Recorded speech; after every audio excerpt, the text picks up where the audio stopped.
All right, ready to dive deep into envy. You sent over this excerpt from the Stanford Encyclopedia of Philosophy. Looks like you're ready to tackle some pretty big philosophical questions about it. I know I am. And, envy has such a bad reputation. But from a philosophical angle, there's just so much to unpack about it. Like even what is envy? Can it ever be, rational? Is it always bad? That's what I'm so interested in, right? Like, that's what this whole Stanford Encyclopedia piece is getting at. There's this debate about how to even define it, right? Uh, Some philosophers are saying, oh, it's just being bummed out when someone else has something you want. And others say, no, no, no, it's more about wanting that person to lose that thing, even if you don't gain anything from it. Yeah, and that's a huge difference, isn't it? Like, is it just feeling bad because someone else has something good? Or is it actually wanting them to lose it? Like, imagine your friend, right? Gets a promotion that you were hoping for. You feel sad, disappointed maybe. Is that envy? Or just like a normal reaction? I see what you're saying. It's like in one case, I'm focused on me not getting the promotion, and in the other, I'm focused on them not having it, even if I don't get it either. Yeah, exactly. And that really matters when we start thinking about whether envy can be rational at all.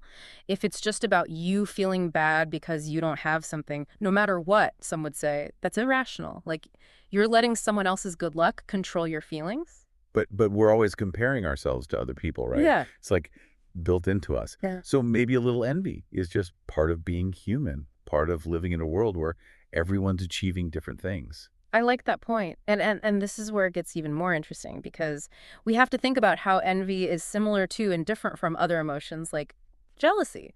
People mix them up all the time, but philosophers say there's a key difference. Yeah, I can see how those two get confused. How Yeah. would you explain that difference, just in a way that anyone could understand, Yeah. Okay. Imagine you're, I don't know, worried that your coworker is trying to steal your promotion. That's jealousy. You, them, the thing you could lose. It's like protecting what's yours. Envy, though, is more about just wanting what someone else has, whether or not it actually affects you. Okay, so jealousy is like they're trying to take my spot, Yeah. and envy is more like, man, I wish I had their talent, even if we do completely different things. Exactly. That's a great way to put it. It's about longing for what they have. And that difference is really important for understanding those philosophical arguments about, is envy rational or not?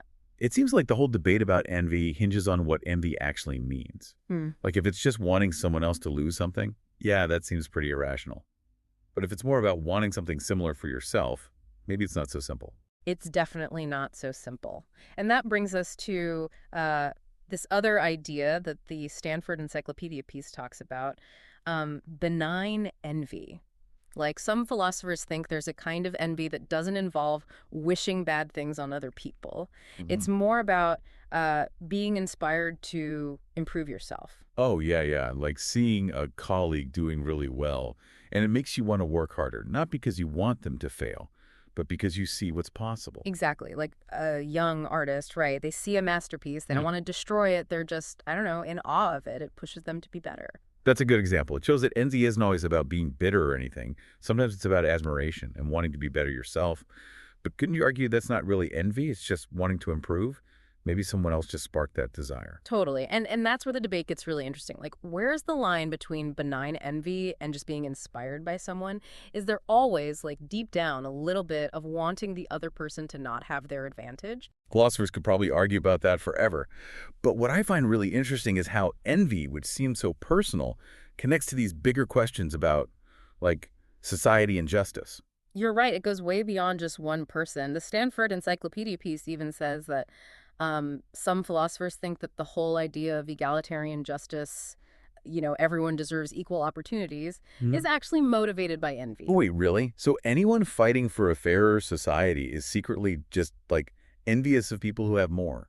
It's not that simple. We were just talking about Oh, envy yeah. versus resentment, right? Resentment is about feeling like something's unfair, but envy is about wanting what someone else has. You can totally fight for equality without being envious. I get the difference. So, like, you could believe in, I don't know, universal health care, not because you're envious of people with good insurance, but because you think everyone deserves good medical care, no matter how much money they have. Right. And that difference is so important when we're talking about, like, is envy a good basis for political ideas? If we say every desire for equality is from envy, then we're ignoring all the ethical and moral arguments. It's like saying anyone who wants to end poverty is just jealous of rich people, which completely misses the point, you know? It does. It really does. It oversimplifies things. And it goes back to that question about whether envy is even rational. Hmm. If it is irrational, then any political philosophy based on it wouldn't be very strong. Yeah, exactly. So to figure out how envy fits into political thought, we have to go back to those basic questions. Is envy just a bad emotion we should avoid? Or could it actually lead to positive change? That's what I want to know. I'm really curious to see where all this goes as we keep exploring, especially when it comes to political philosophy. Well, and speaking of positive change, there's this other idea the Stanford Encyclopedia piece brings up envy-free allocations. Sounds kind of, I don't know, futuristic, but it's this economic concept that's all about fairness. Envy-free allocations. Now that's interesting. What does that even mean? And how does it connect to everything we've been talking about? So picture a world where nobody wishes they had someone else's stuff, like their resources. Everyone feels like they got a fair deal, you know? At least compared to others.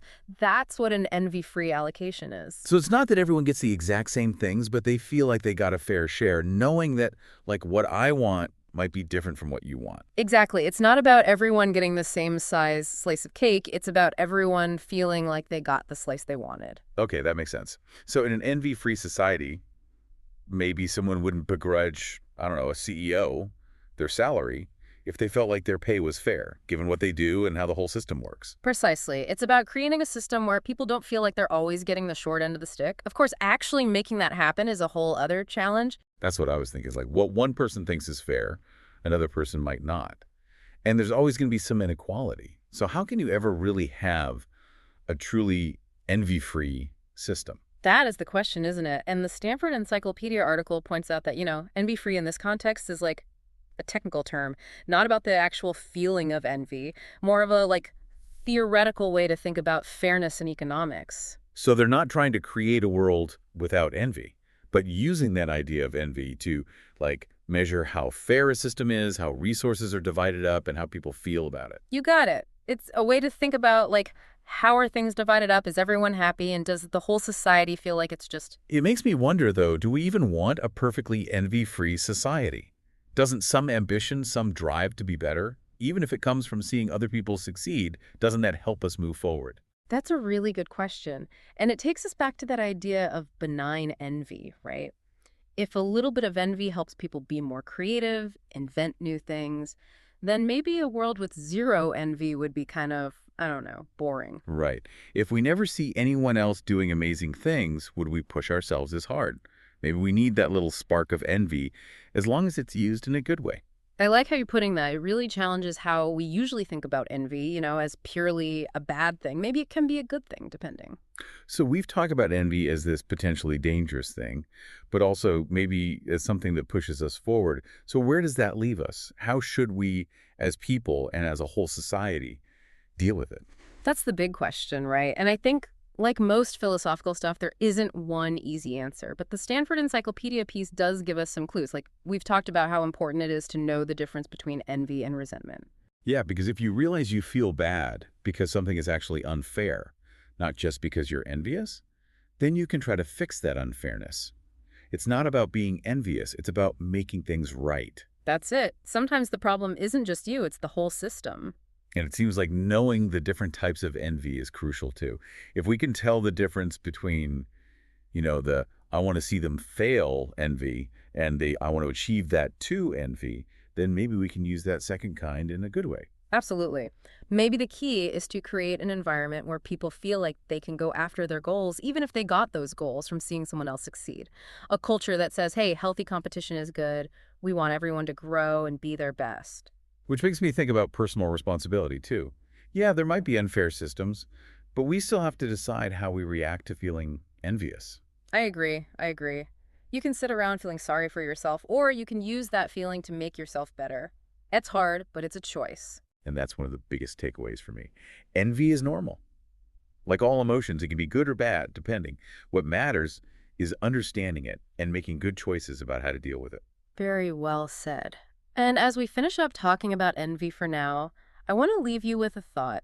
What if envy, even though we don't like it, is actually part of what makes us human? What if it's what pushes us to learn, grow, and create? Something to think about as you continue your own deep dives. That is a great question to think about. Thanks for coming on this deep dive with us into envy.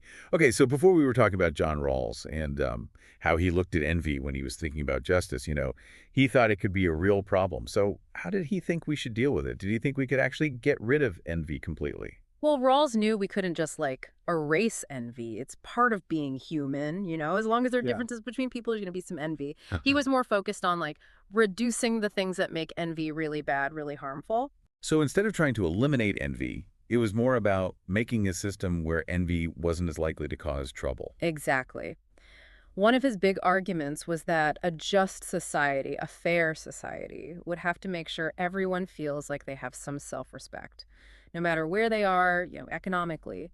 He thought if people feel like they're treated with dignity and they have a chance to get ahead, they're less likely to get all messed up with envy, even if other people have more money, more stuff. So it's about making sure everyone feels valued, Yeah. even if they aren't rich or whatever, that they have a chance to improve their lives. Right. And Rawls also thought that huge inequalities, like a super rich few and everyone else struggling, that could breed resentment and envy. He wasn't saying everyone had to have the exact same amount, but the gap shouldn't be so big that it makes people feel worthless or like the whole system is rigged. So some inequality is okay, but it has to be a system where everyone feels like they have a shot and they aren't just stuck because of how things are set up.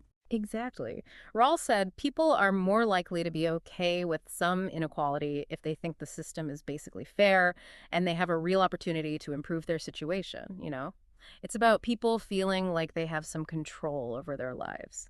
This makes me wonder, though, did Rawls ever consider that maybe a little envy could actually be good for society? Like we talked about benign envy before.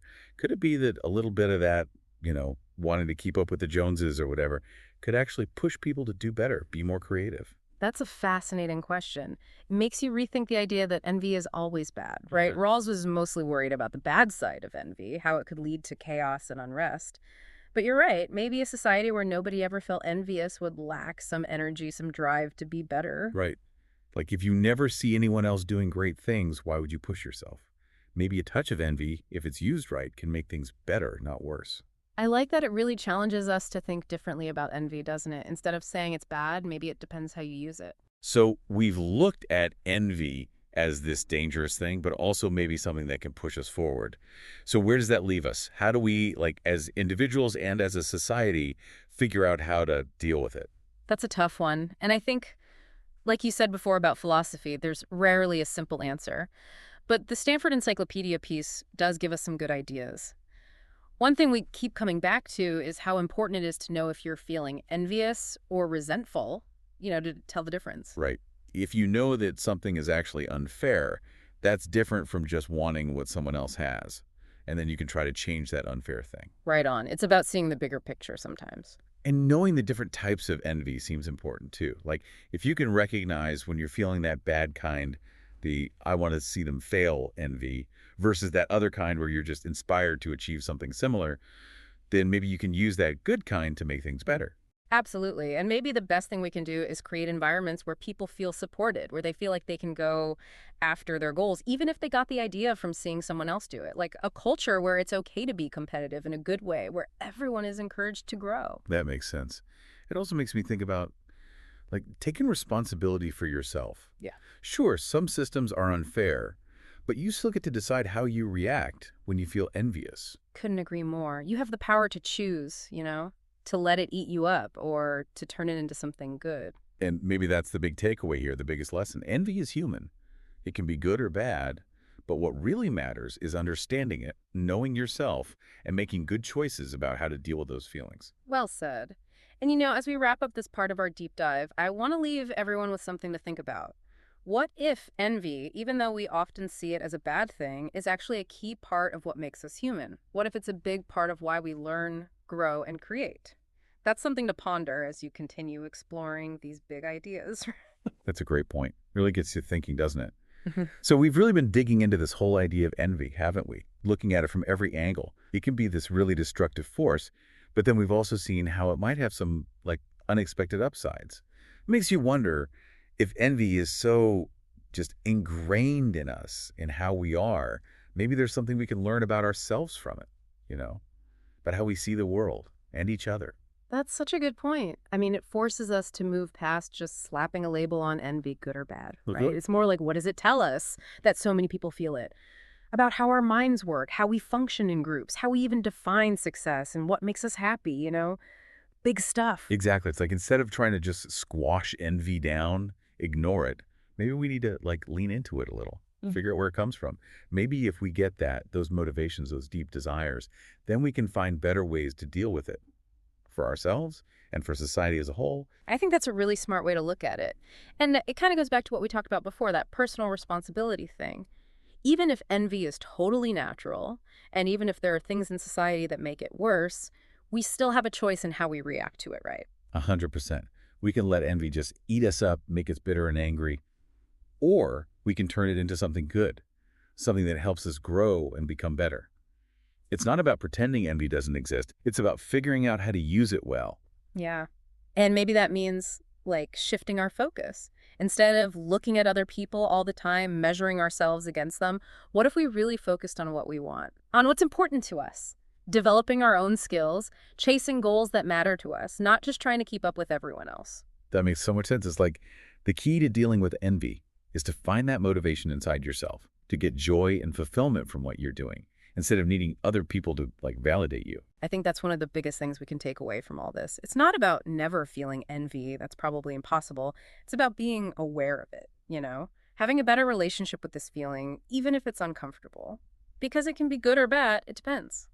And maybe, just maybe, by really understanding envy, we can even start to appreciate what it can teach us about ourselves. Yeah. Like those deep desires, the things we really long for, might not be a fun emotion, but it's definitely something we can think about, explore, like a good philosophy puzzle. Totally. And as we're wrapping up our deep dive into envy here, I want to leave everyone with a final thought to kind of chew on. If envy can push us to grow as individuals and as a society, then is it really the bad guy we make it out to be? Maybe it's time to see it differently. Not as a weakness, but as this complex and maybe even valuable part of being human. That's a great way to put it. Thanks for taking this deep dive with us. It's been great. Sure. And for everyone listening, keep asking those questions, keep exploring, and keep diving deep into the world of ideas.